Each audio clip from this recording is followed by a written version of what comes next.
Je n'ai jamais lu dans la littérature scientifique de description d'un chat mâle stérilisé, qui plus est senior, qui soit capable d'interactions sociales si positives, si systématiques, si fréquentes, si recherchées, avec des chats mâles plus jeunes et non stérilisés. C'est une vraie première scientifique. C'est une découverte alors, une nouvelle découverte. Je suis contente de mon chat, voilà. Vous êtes fière, ça se voit. Ah oui, je suis très fière de mon chat. Je vous remercie. Merci Laïla. Merci d'être venue. Merci, au revoir. Au revoir Léla, vous avez un chat extraordinaire. Merci. Au revoir. Au revoir. Je n'imaginais pas que les chats étaient aussi intelligents et qu'ils ont des rendez-vous. Il a sa bande, il a ses copains, et puis il les attend. J'ai vu qu'il a mis du temps à les attendre. J'aurais préféré aussi des femelles parmi les mâles. Mais remarque qu'il a des copains, donc il n'est pas seul, il s'épanouit, voilà. Maintenant, tu peux faire ce que tu veux. Bien, moralité, pour vivre heureux, vivons cachés, et ça vaut aussi pour les chats. Entre deux gratouilles, on le sait bien, notre compagnon poilu préféré adore jouer. Les activités stimulent son instinct de chasseur et son esprit social. Ouais, social, ouais. Et bien souvent, il a un partenaire de jeu tout trouvé. Oui, entre les enfants et les chats, c'est une grande histoire d'amour.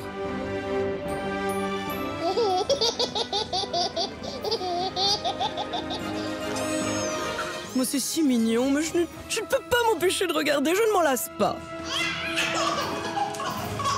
Bon, quand c'est l'enfant qui tente de jouer avec le chat...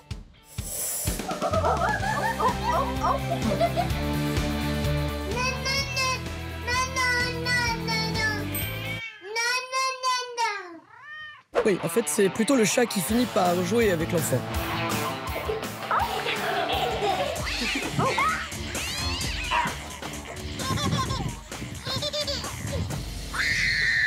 Oui, enfin, notre petite boule de poil, c'est quand même être très affectueuse parfois, hein?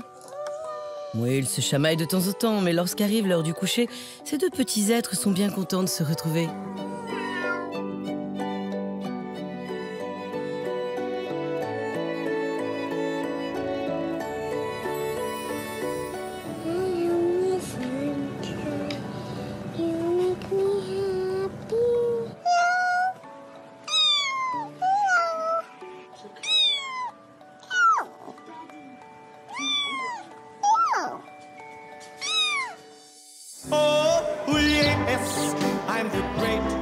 C'est prouvé, nos chats ont des sentiments. On sait bien qu'ils nous aiment d'amour.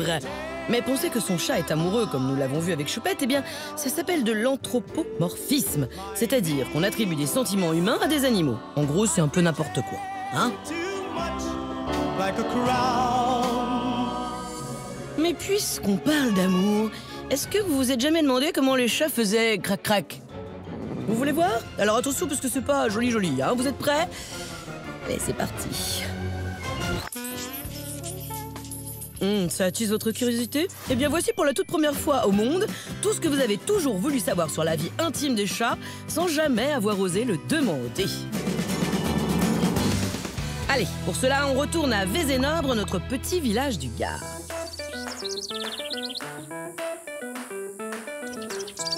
Alors, les loulous. Bonjour, mon cœur.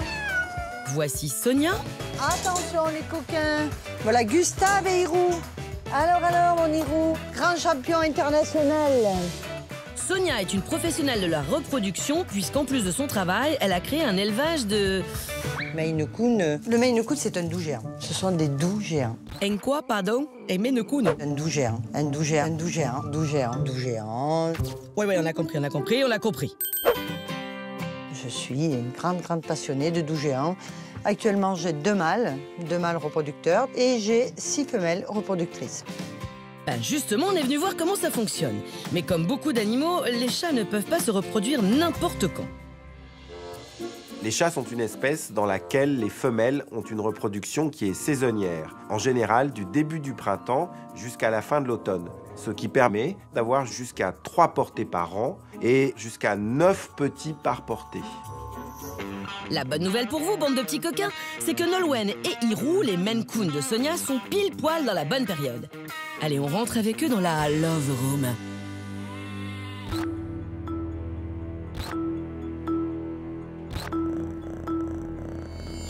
Lors de la phase de la cour, le mâle alterne des moments de jeu et de lutte avec la femelle, jusqu'à la convaincre de s'accoupler. Ce qui ne peut cependant avoir lieu que si la chatte est en chaleur. Dans le cas contraire, la femelle refuse fermement toute approche. Une fois la phase de drague passée, le mâle commence par flairer la femelle. Ensuite, eh bien, il la chevauche avant de la mordre au niveau du cou. C'est important car cela leur permet de correctement se positionner. Puis survient eh bien l'accouplement, la copulation, le coït quoi, l'amour. Mais alors c'est très rapide, hein, entre 5 et 15 secondes seulement. Bon, alors j'entends déjà les mecs dire « Oh, quelques secondes, c'est ridicule, là. » Mais pour info, le chat mâle, lui, est capable de le faire 15 fois dans la même journée. Alors... Pour augmenter la probabilité d'avoir une descendance en bonne santé et une descendance nombreuse, une chatte femelle va chercher systématiquement à se reproduire avec plusieurs partenaires. Au sein d'une même portée, les chatons pourront avoir des pères différents.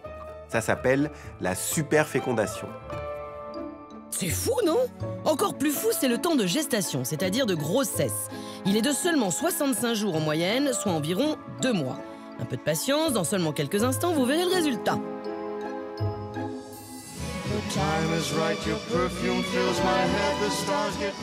Pour l'heure, restons à la campagne. Comme nous l'avons vu, les chats sont capables de créer des liens très forts entre eux. Mais pour certains, se regrouper est avant tout un moyen de survie. C'est le cas des chats errants qu'on appelle aussi chat féral. Un chat est dit féral lorsqu'il revient à une forme d'état sauvage alors qu'il a été auparavant un chat de compagnie.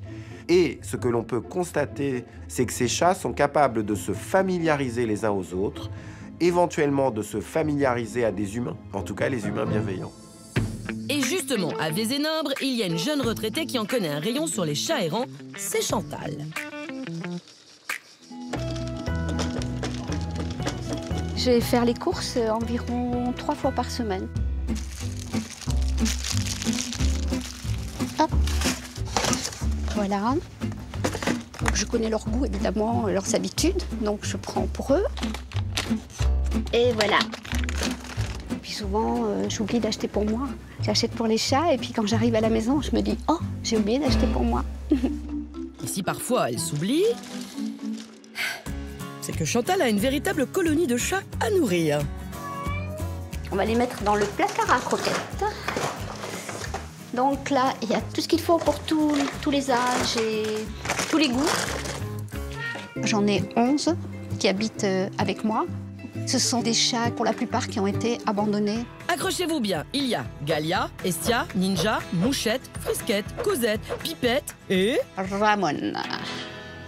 C'est pas mal, hein? Et encore, c'est sans compter la quinzaine de chats dont s'occupe également Chantal au pied du village. En tout, finalement, je dois nourrir tous les jours une trentaine de chats.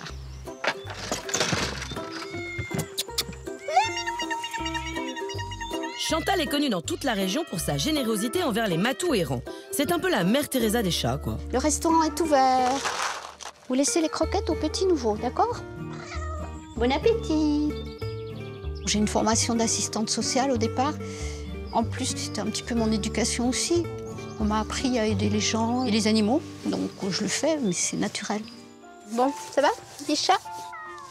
Au milieu de cette communauté de chats sauvages, Chantal tombe parfois sur de belles surprises.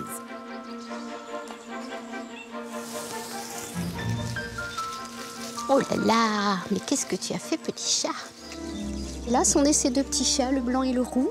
Et j'espère qu'on va les garder, ceux-ci, parce que souvent, il y a des animaux qui passent durant la nuit et qui, malheureusement, c'est la loi de la nature, mangent les chatons.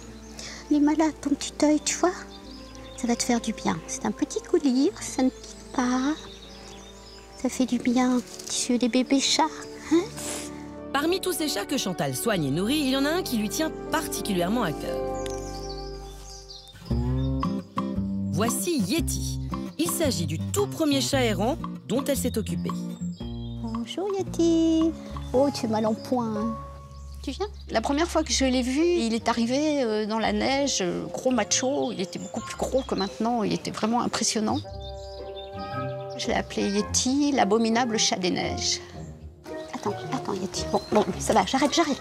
C'est bon.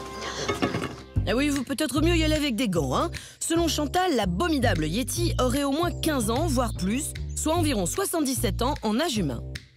Ce qui est fascinant chez ce chat, c'est qu'il est extrêmement âgé, 15 ans, qu'il a toujours vécu dehors et qu'il n'est pas stérilisé. Les probabilités pour qu'il soit toujours vivant à cet âge alors qu'il n'est pas stérilisé et qu'il n'est pas lié à un foyer sont quasiment nulles. Quelles sont les qualités extraordinaires qui ont fait de lui un chat de 15 ans, mâle, non stérilisé, qui vit comme un sauvage?